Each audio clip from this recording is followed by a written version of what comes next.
Good evening students. आज का ये लेक्चर है lecture number 2 triangles class 10th का। हम लोग लास्ट लेक्चर मतलब इसका फर्स्ट लेक्चर में हम लोग क्या पढ़ चुके थे, ट्राइंगल्स का जो मेन पार्ट था कि ट्राइंगल में मेनली पढ़ना क्या है। तो तीन चीज ही पढ़ना है हमको, जिससे कि हम लोग तीन एक्सरसाइज सॉल्व करेंगे, 6.1, 6.2, 6.3। बाकी पूरा डिलीट है, उसको हटा दो, ठीक है। अच्छा, इसके बाद ट्राइंगल का हम लोग फर्स्ट वाला पार्ट हम लोग पढ़े थे, वहां पे जो इसका सबसे बेसिक बात था इंट्रोडक्शन, वो हम लोग जाने। आज हम लोग को जानना है सिमिलैरिटी ऑफ ट्राइंगल्स की, ट्राइंगल्स का सिमिलैरिटी क्या होता है ये समझते हैं। वैसे इसके बारे में हम लोग उधर भी थोड़ा बात किए थे, सिमिलैरिटी कांग्रुएंसी, बट आज थोड़ा और डिटेल में बात करेंगे, ठीक है। सबसे पहले तो वो स्टार्ट करने से पहले आपके लिए शायरी पेश करना होगा। वो शायरी क्या है कि कभी खुद पे तो कभी खुद के हालात पे रोना आया, कभी खुद पे तो कभी खुद के हालात पे रोना आया, बात खुली तो हर बात पे रोना आया, और कौन रोता है किसी और के खातिर मेरे दोस्त, कौन रोता है किसी और की खातिर मेरे दोस्त, सबको अपने ही किसी बात पे रोना है, ठीक है। अब हम लोग स्टार्ट करते हैं टॉपिक सिमिलैरिटी ऑफ ट्राइंगल्स। दो ट्राइंगल्स को हम लोग सिमिलर कब बोलेंगे ये हम लास्ट क्लास भी बात किया, बट अभी फिर बताएंगे।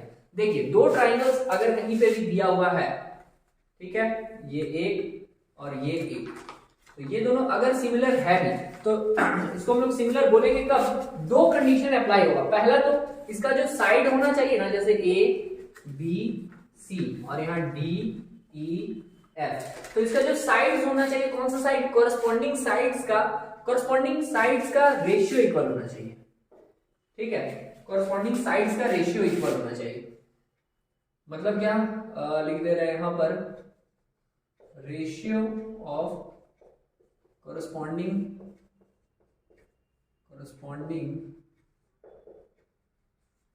साइड्स सेम, ठीक है।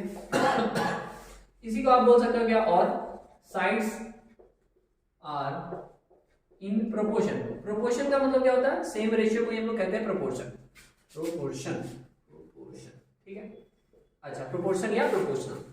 अच्छा, दूसरा चीज क्या कि उसका जो एंगल होगा ना, कोरस्पॉन्डिंग एंगल इक्वल होना चाहिए, कोरस्पॉन्डिंग एंगल्स भी सेम, कोरस्पॉन्डिंग एंगल्स क्या होना चाहिए, सेम होना चाहिए। मतलब क्या अगर ए डी के इक्वल है तो बी ई के इक्वल होगा, और सी जो है वो एफ के इक्वल होगा। ये बात समझ में आया। अच्छा, और साइड्स का रेशियो इक्वल होने का मतलब क्या कि जो ए बी है ना, ए बी किसके इक्वल आ रहा था, डी के, तो A B by D E बराबर होगा किसके, B C by E F के, और ये बराबर होगा A C by D F के। क्लियर है बात। साइड का कोरस्पॉन्डिंग साइड्स का रेशियो यहां पे क्या होता है, सेम होता है। क्लियर ये दो बात हुआ। अब समझिए, ये सेम चीज हम लेक्चर 1 में बात किए थे। इसके बाद और कुछ चीज यहां पे जानना है, ठीक है। और कुछ चीज क्या जानना है, इसके आगे हम लोग को एक चीज जानना है जिसका नाम है बेसिक प्रोपोर्शनैलिटी थ्योरम, ठीक है। पहले सब सीखते चलिए, फिर देखिए क्वेश्चन कैसे बनेगा। यहां हम लोग को अब जानना है इसके आगे बेसिक प्रोपोर्शनैलिटी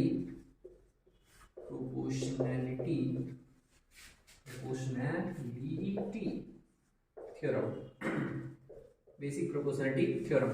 इसी थ्योरम का दूसरा नाम है, इसको पहले तो शॉर्ट फॉर्म में हम लोग बीपीटी बोल सकते हैं, बीपीटी, देख लो बीपीटी। और इसका एक दूसरा नाम है थेल्स थ्योरम। थेल्स थ्योरम क्यों, क्योंकि ये किसके द्वारा दिया गया था, बाबा थेल्स के द्वारा, ठीक है। ये किसके द्वारा दिया गया था, बाबा थेल्स के द्वारा, तो इसीलिए इसका नाम, दूसरा नाम क्या है, थेल्स थ्योरम। सही है। अब आगे बढ़ते हैं।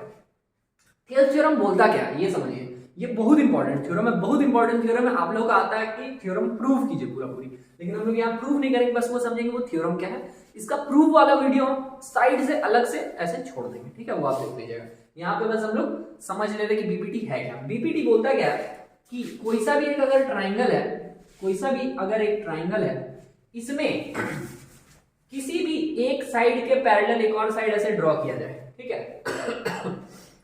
इसका पहले नेमिंग कर दें, ए बी सी, ठीक है। एक हम कोई सा भी साइड ले लिए, डी और ई, ऐसा लाइन ड्रॉ कर दिए। ये जो डी और ई है, अगर हम बोले कि ये मिड पॉइंट है, डी और ई कहां से गया था, मिड पॉइंट, बाकी जो दो साइड का था, दो साइड का मिड पॉइंट से अगर ये होकर गया था, सुनिए बात, एक ट्राइंगल ये एबीसी उसमें जब हम लाइन ड्रॉ किए वो कहां से पास हुआ, वो इन दोनों साइड का मिड पॉइंट से पास हुआ, ठीक है। मिड पॉइंट क्या होता था, इसके बीच वाले पॉइंट से, ठीक है। वहां से जब ये पास हुआ तो हम बोलेंगे क्या, यहाँ पे दो बात हम बोलेंगे। पहला बात ये कि इसका जो रेशियो होगा ना, मतलब क्या कि AD by DB, AD by DB जो होगा वो एई बाई ईसी के इक्वल होगा, एई बाई ईसी के। ये एक बात समझ में आ रहा, क्या बोले हम कि अगर ये इसके मिड पॉइंट से पास हुआ होगा तो इन दोनों का रेशियो सेम आएगा, AD by DB AE by EC के इक्वल होगा। क्लियर हुआ ये बात? अच्छा, और दूसरा बात क्या याद रखना हम लोगों को कि ये जो लाइन होगा ना डीई जो होगा वो पैरेलल रहेगा बी सी के। ये दो बात याद रखिएगा। क्या, फिर से सुन लीजिए पूरा। थेल्स थ्योरम में क्या बोलेगा, अगर एक कोई भी ट्राइंगल है उसमें एक लाइन पास हुआ, कहां से, बाकी के दो साइड के मिड पॉइंट से एक लाइन पास हुआ, तो जब वो लाइन पास हुआ ना मिड पॉइंट से, तो बोलेंगे क्या कि जो इसका रेशियो होगा ना, मतलब एडी बाई डीबी और एई बाई ईसी हमेशा इक्वल रहेगा, पहला बात। दूसरा बात क्या है कि ये दोनों साइड्स जो है ना वो दोनों आपस में हो जाएंगे पैरेलल। क्लियर है? यही चीज हम लोग प्रूव करेंगे आगे, थ्योरम हम मतलब प्रूव करके वो साइड से अलग वीडियोस को डाल देंगे, और वो बहुत इंपॉर्टेंट रहेगा सबके लिए, 10th वाले के लिए, ठीक है। तो ये बात समझ में आया, आइए आगे बढ़ते हैं। इसके आगे आपके सामने दो थ्योरम छपा हुआ था, वो थोड़ा थोड़ा डिस्कस करते हैं। वो दोनों मतलब बीपीटी का ही अंग है, समझिए। तो बड़ा क्या बोला, पहला थ्योरम ये बोलता है कि कोई सा अगर ट्राइंगल है, समझना कोई सा ट्राइंगल है, सेम चीज कोई ऐसे लाइन क्रॉस हुआ है, नेमिंग कर दें ए बी सी डी और ई, ठीक है। पहला बात ये बोला कि अगर ये साइड इसके पैरेलल होगा ना, अगर ये जो ऐसे लाइन गया है ये इसका अगर पैरेलल होगा तो साइड का रेशियो इक्वल आएगा। क्या बोले हम, अगर ये दोनों आपस में पैरेलल होगा ना तो साइड्स का जो रेशियो रहेगा वो इक्वल आएगा। तो ये इफ वाला जो पार्ट है, if DE is parallel to BC, then अगर ये दोनों आपस में पैरेलल है देन AD बाई DB जो होगा वो इक्वल रहेगा AE बाई EC के। ये पहला थ्योरम समझ में आया? कुछ नहीं, अगर पैरेलल है तो रेशियो साइड्स का रेशियो इक्वल होगा। दूसरा थ्योरम क्या बोलता है, फिगर नहीं बनाते, सेम ही रहेगा। दूसरा थ्योरम में क्या बोलता है कि यदि इफ अगर साइड का रेशियो इक्वल है ना, मतलब कि AD बाई DB जो है वो अगर AE बाई EC के इक्वल है, AD बाई EC के इक्वल है, तो क्या होगा, then DE is parallel to BC या फिर BC is parallel to DE, same वही बात है। मतलब समझ में आया? उसमें बोला अगर ये दोनों लाइन पैरेलल है तो इसका साइड का रेशियो इक्वल, इसमें क्या बोला अगर साइड का रेशियो इक्वल है तो ये दोनों पैरेलल है। अच्छा, पागल कर देगा, सेम चीज बोलता है, ठीक है, लेकिन इसका यूज होते रहेगा। तो आइए हम लोग इसका एग्जाम्पल 1 पे आते हैं, ठीक है। एग्जाम्पल 1 क्या बोल रहा, if a line intersect side AB and AC of a triangle ABC। Triangle ABC था, इसका साइड AB और AC को एक लाइन इंटरसेक्ट कर रहा है, कहां कहां पे, D और E पॉइंट पे, ठीक है, respectively, and is parallel to BC, और जो ये DE है ना वो BC के क्या हो रहा है, पैरेलल है, ठीक है। Then prove that AD by AB, तो प्रूफ क्या करना है हमको कि AD by AB is equals to AE by EC, ऐसा प्रूफ करना है। देखिए बनेगा कैसे, हम लोग को पता है सर गिवन में क्या है, गिवन में ये दे दिया कि ये इसका पैरेलल है, ठीक है, ये गिवन था। गिवन क्या था कि DE is parallel to BC, DE BC के पैरेलल है। अब हमको पता है कि क्योंकि ये पैरेलल है ना तो हम साइड का रेशियो को इक्वल बोल सकते हैं। क्या क्या, देन AD बाई DB जो होगा वो बराबर होगा किसके, AE बाई EC के। ये समझ में आया, AD by DB AE by EC के इक्वल होगा, ये तो समझ गए हम। अब क्या करेंगे ना सर, जब भी हमको कोई कंप्लीट लाना होगा, जैसे यहाँ AD बाई DB है, हमको प्रूफ करना था AD बाई AB, पूरा AB कंप्लीट लाना है। कंप्लीट लाने के लिए क्या करेंगे ना, बस उसमें 1 ऐड कर देंगे। कैसे करेंगे वो थोड़ा सा सीखना हो, हम बना के दिखा रहे हैं, फिर आप समझिए, ज्यादा कनेक्ट होगा। जैसे हम लोग इसमें भी 1 ऐड कर सकते हैं, लेकिन एक बात समझना, बस समझाने के लिए हम वैसा पहले गलत ही बना के दिखा रहे हैं कि अगर इसमें हम 1 ऐड कर देंगे ना, एक तरफ ही हम बता रहे हैं बस, इसमें अगर हम 1 ऐड कर देंगे तो हो, इसको नोट मत कीजिएगा अभी आप, अगर इसमें हम लोग 1 ऐड कर देंगे तो क्या है, देखिए DB का DB आएगा नीचे, 1 इससे मल्टीप्लाई होगा तो AD, DB 1 से मल्टीप्लाई होगा तो DB, ठीक है। फॉर्म क्या करेगा, AD plus DB, AD plus DB, AB हो जाएगा पूरा एबी और नीचे क्या आ गया डीबी, यहां तक कोई दिक्कत नहीं। अब देखो प्रूफ क्या करना था, एडी बाई एबी, एबी तो आ गया, यहाँ पे भी एबी है और यहाँ पे भी एबी, अंतर ये नीचे ये ऊपर, तो रेसिप्रोकल करेंगे हो जाएगा। लेकिन वहां ऊपर में क्या था एडी और यहाँ क्या रहा डीबी, अंतर मिल रहा, यहाँ पे डीबी आ रहा वहां पे एडी, इधर हमको लाना है एडी और यहाँ हमको मिल गया डीबी, तो ये डायरेक्ट ऐसे नहीं आएगा। तो कैसे आएगा सर, इसका हम लोग पहले करेंगे रेसिप्रोकल, तो ये उल्टा ही पूरा वैल्यू आ जाएगा, ठीक है। क्योंकि जो जब हम लोग रेसिप्रोकल करेंगे ना, नीचे जो था वही आएगा, जैसे यहाँ डीबी था ना, तो जब हम इसको सॉल्व किया था तो नीचे में डीबी ही आया था, तो वैसे हमको एडी चाहिए यहाँ पे, तो हम लोग इसको रेसिप्रोकल करके रखेंगे ताकि हमको एडी ही मिले। तो हम इसको क्या करेंगे रेसिप्रोकल, रेसिप्रोकल दोनों तरफ होगा, तो एडी बाई डीबी की जगह क्या हो जाएगा डीबी बाई एडी, और यहाँ पे एई बाई ईसी का होगा ईसी बाई एई। यहाँ तक क्लियर है, दोनों तरफ हम 1 ऐड कर दिए, 1 ऐड कर दिए। अब देखते हैं, अब 1 क्यों ऐड किया अपने मन से, देखो इक्वेशन में दोनों तरफ हम सेम नंबर जोड़ घटा गुणा भाग सब कर सकते हैं, ठीक है। तो अब यहाँ नीचे कुछ नहीं तो 1, यहाँ नीचे कुछ नहीं तो 1, एडी और 1 का एलसीएम एडी ही रहेगा, एडी को 1 से मल्टीप्लाई करेंगे और 1 को डीबी से, तो यहाँ आ जाएगा डीबी और प्लस एडी, यहाँ पे नीचे एई और फिर 1 को ईसी से मल्टीप्लाई करेंगे तो यहाँ ईसी और एई को 1 से मल्टीप्लाई करेंगे तो ए, यहाँ तक सही है। अब आगे DB plus AD, DB plus AD क्या हो जाएगा एबी हो जाएगा पूरा, और एडी नीचे ये जो एडी था वो एडी का एडी ही आ जाएगा। अब देखिए ये सही फॉर्म में आ रहा है, एबी बाई एडी, एबी उल्टा है बस, लेकिन आ तो गया सेम चीज। यहाँ पे एई और ईसी को जोड़ना है, एई और ईसी को जोड़ेंगे एसी आएगा, एसी बाई एई, क्लियर है। लेकिन यहाँ हमको चाहिए क्या एई बाई ईसी, ऑब्जर्व कर पा रहे हैं आप बात हम क्या बोल रहे हैं।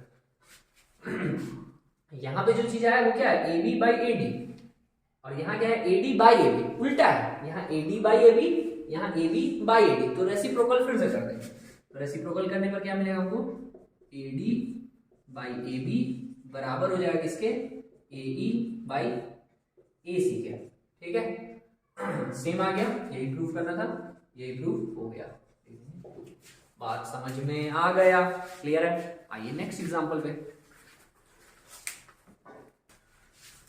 एग्जांपल नंबर 2 क्या बोला, ABCD is a trapezium with AB is parallel to DC।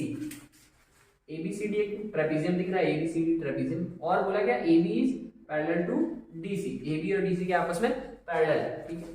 E and F are the points on non parallel sides, E और F जो है वो नॉन पैरेलल साइड्स पे पॉइंट था, उसको लाइन को ज्वाइन किया गया sides AD and BC respectively such that EF is parallel to AB। EF जो है ना सर वो AB के पैरेलल है। अब एक तो कॉमन सा बात क्या है, ये दोनों आपस में पैरेलल और ये इसका पैरेलल, इसका मतलब ये दोनों तीनों पैरेलल हो गए आपस में, मतलब AB DC पैरेलल और AB EF पैरेलल। तो क्योंकि ये इसके पैरेलल है और ये इसके पैरेलल, मतलब ये दोनों भी आपस में पैरेलल, मतलब सबके पैरेलल। अच्छा आगे सो क्या बोल रहा है करने, so that AE by EC is equals to BF by FC, ऐसा हम लोग को शो करना, प्रूफ करना। करेंगे कैसे समझिए, हम लोग एक लाइन ड्रॉ कर देंगे यहाँ से A से C तक या फिर B से D तक, कहीं से भी हम लोग कर सकते हैं चलेगा। A से अगर E तक हम लोग किए, यहाँ से एक लाइन ऐसे ज्वाइन कर दिए, तो ये सब क्योंकि कंस्ट्रक्शन हो रहा है तो लिखना होगा, ठीक है। सॉल्यूशन अच्छा पहले तो ये सब हम लिख देंगे, क्या गिवन क्या क्या है, given AB is parallel to DC and AB is parallel to EF। AB जो था DC के पैरेलल है और AB EF के पैरेलल है, तो लिखेंगे क्या, सो EF DC के पैरेलल हो गया, सो EF is parallel to DC and DC is parallel to AB, मतलब सारा साइड एक दूसरे के क्या हो गया पैरेलल हो गया। ये तो समझ में आया पहला बात। अब अगर आगे बढ़े कंस्ट्रक्शन हम लोग क्या किए थे तो वो लिखेंगे जो हम लोग खुद से ड्रॉ करेंगे, कंस्ट्रक्शन या कंस्ट्रक्ट क्या किए हैं, join A to C, join A to C, A से C को जॉइन कर दी। अब यहाँ पे देखिए दोनों ट्राइंगल, अच्छा इस पॉइंट में कुछ नाम दे देंगे, इसको हम लोग P बोल दिए, ठीक है।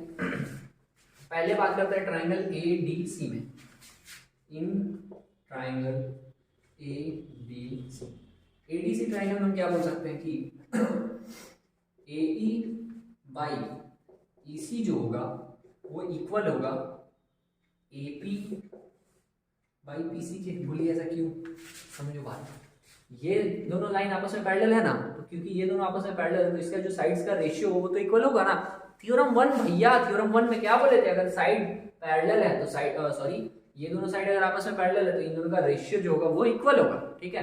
तो EP और DC आपस में पैरेलल था, तो लिखेंगे EP is parallel to DC। तो क्योंकि ये पैरेलल है तो हम इसका साइड का रेशियो इक्वल बोल सकते हैं, इसको नाम मान लिए 1। अब आगे बढ़ते हैं, कौन से ट्रायंगल में आ जाए, इन ट्रायंगल, इधर वाले ट्रायंगल में आते हैं, ABC में, इन ट्रायंगल ABC।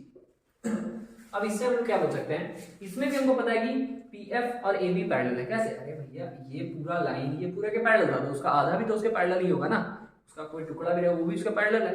तो ये दोनों आपस में पैरेलल, तो इन दोनों का साइड्स का रेशियो भी इक्वल। तो साइड्स का रेशियो कैसे लिख देंगे हम लोग, यहां से लिख सकते हैं AP by PC, AP by PC किसके इक्वल हो जाएगा। देखिए अगर हम यहां से इसको स्टार्ट किए AP बाई PC, तो इसमें भी यहीं से स्टार्ट करेंगे, BF बाई FC हो जाएगा, BF बाई FC। इसका भी रीजन सेम है क्योंकि वो दोनों साइड पैरेलल है, AB is parallel to PF, ठीक है। अच्छा इसको मान लिया सेकंड।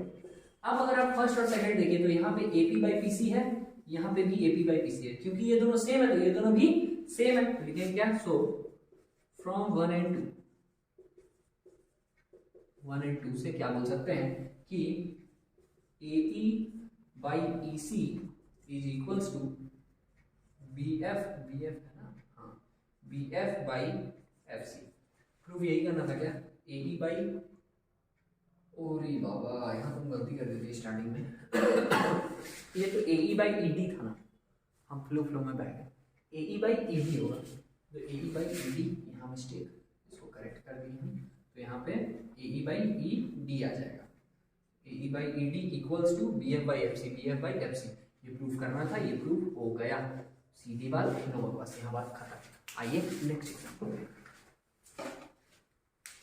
एग्जाम्पल नंबर 3, और इस एक्सरसाइज से पहले स्टार्ट होने वाला लास्ट एग्जाम्पल, ठीक है। इसमें क्या बोला, इन फिगर जो भी दिया हुआ है PS by SQ is equals to PT by TR। सुन लीजिए बात, यहाँ कन्वर्ट चल रहा, थ्योरम का जो सेकंड वाला थ्योरम था वो है कि साइड का रेशियो इक्वल दे दिया है, तो क्योंकि मेरे भाई साइड का रेशियो इक्वल दिया तो ये दोनों लाइन आपस में क्या हो गया, पैरेलल हो गया, क्लियर है। PS by SQ PT by TR दे दिया, इसका मतलब साइड का मतलब ST और QR के आपस में पैरेलल, ओके। और क्या बोला कि एंगल PST और PQR इक्वल, मतलब ये एंगल और ये एंगल आपस में इक्वल बोल दिया। प्रूफ क्या करना है कि PQR एक आइसोसेलेस है, PQR एक आइसोसेलेस है। आइसोसेलेस कहने का मतलब जैसे अगर ये ट्रायंगल को हम आइसोसेलेस बोल रहे हैं मतलब ये दोनों साइड आपस में इक्वल होगा तब उसको बोलते हैं आइसोसेलेस, ठीक है। सॉल्व करते हैं करके, स्टार्ट कहां से करेंगे, तरीका क्या रहेगा, सबसे पहले हम लोग देखेंगे क्या, क्योंकि ऐसा गिवन था, सॉल्यूशन में आगे गिवन पे, गिवन क्या है कि PS बाई SQ जो है वो PT बाई TR के इक्वल था, ठीक है। क्योंकि साइड्स का रेशियो इक्वल था तो हम बोलेंगे क्या, so ST is parallel to QR, ठीक है। लिख सकते हैं हम लोग थ्योरम 2 भाई, थ्योरम 2 मतलब 6 का है तो इसके लिए 6.2 लिख सकते हैं, ठीक है, सेकंड थ्योरम से। अच्छा तो ये दोनों को पता चल गया कि ये दोनों लाइन आपस में क्या है, पैरेलल है। अब समझिए पैरेलल लाइन का एक प्रॉपर्टी, कहीं पे भी दो लाइन अगर पैरेलल है और एक लाइन ऐसे गया है, जितना एंगल यहाँ होता है उतना ही एंगल यहाँ होता है, ये पता होना चाहिए। इसको कहते थे कॉरस्पॉन्डिंग एंगल, याद कीजिए, दो पैरेलल लाइन गया, जितना एंगल यहाँ उतना ही एंगल यहाँ, और ये प्रॉपर्टी होता था कॉरस्पॉन्डिंग एंगल। तो हम बोलेंगे क्या कि एंगल PST जो है, PST किसके बराबर होगा, PQR के, जितना ये उतना ये होगा, PST PQR के बराबर होगा। यहाँ लिखेंगे एंगल PQR, इसका रीजन लिखेंगे भाई कॉरस्पॉन्डिंग एंगल, कॉरस्पॉन्डिंग एंगल,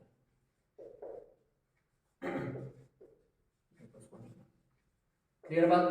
अच्छा ये दोनों एंगल इक्वल, और एक चीज क्या गिवन था, इसको हम मान लिए 1, ठीक है। और एक चीज अगर आप देखिए तो पहले से गिवन क्या था कि एंगल PST किसके बराबर है, PST को बोल दिया गया था एंगल PRQ के बराबर है। मतलब PST को PRQ के बराबर, तो ये उसके बराबर। अब देखिए यहाँ पे भी PST और यहाँ पे भी PST, ये दोनों की भी आपस में बराबर है, तो ये दोनों भी आपस में बराबर होगा, तो बोलेंगे क्या, from 1 and 2, from 1 and 2, 1 and 2 से क्या बोल देंगे कि एंगल PQR जो है सर वो बराबर है एंगल PRQ के, ठीक है। PQR जो है वो PRQ के बराबर है, मतलब कि जो ये एंगल है वो ये एंगल के बराबर है। अब एक प्रॉपर्टी होता है क्या आइसोसेलेस में कि अगर ये अपोजिट का एंगल बराबर है तो इसके अपोजिट का जो साइड होगा वो भी इक्वल होगा, ठीक है। तो हम लिखेंगे क्या, so PR is equals to PQ या फिर PQ is equals to PR। इसका रीजन क्या लिखेंगे, opposite side of equal angle are equal, ठीक है। अपोजिट साइड्स जो होता है इक्वल एंगल का वो भी क्या होता है, इक्वल ही होता है। अब क्योंकि ये दो साइड इक्वल हो गया तो हम बोल सकते हैं कि हेंस जो प्रूफ करना था कि PQR वो PQR इज आइसोसेलेस, ट्राइंगल है ऐसा प्रूफ करना था, ऐसा प्रूफ हो गया, ठीक है। अब आपका यहाँ पे सेकंड लेक्चर हुआ समाप्त। यहाँ पे आपको क्या क्या मिला, जो भी सेकंड एक्सरसाइज को जानने के लिए बेसिक चाहिए था वो हम लोग जान लिए, और उसका जो 3 एग्जाम था वो जान लिए। नेक्स्ट लेक्चर में हम लोग इसका एक्सरसाइज पढ़ने वाले 6.2, अभी इसको हम लोग यहीं पे रखते हैं, मिलते हैं नेक्स्ट लेक्चर में, अभी के लिए